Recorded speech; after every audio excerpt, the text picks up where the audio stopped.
Ko'katlarda foydali taraflari. Menga obuna bo'lib, like bosishni unutmang. Ko'katni foydali taraflari haqida gapirib ketaman. Ko'katni ko'p iste'mol qilgan odam kam xasta bo'ladi. Uyqusizlikda judayam katta yordam beradi. Kamqonlikda yordam beradi. Organizmni tetiklashtiradi, vitaminlarga boy. Har kuni ko'kat iste'mol qilib yurishni foydali taraflari: ovqat hazm qilishni yaxshilaydi, teri, tirnoq, soch holatlarini yaxshilaydi, qon tomirida keraksiz xolesterin miqdorlarini kamaytiradi, qon aylanishini yaxshilaydi, immunitetni kuchaytiradi. Har xil ko'katlarni aralashtirib salat tayyorlab, ichiga qatiq aralashtirib ichsangiz, kechki ovqat o'rnida ichsangiz, zaiflashda juda ham katta yordam beradi.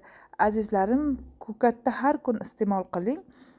Bunda juda ham koni foydalari juda ham ko'p. Xohlasangiz ko'katni to'g'rab, ozgina yog'da qizdirib, tuxum aralashtirib yesangiz ham juda ham foydali, vitaminlarga boy. Ko'kat haqida ma'lumotlarim mana shulardan iborat. Menga obuna bo'lib, like bosishni unutmang. Keyingi videolarimda ko'rishguncha hammalaring Allohimga omonatsizlar.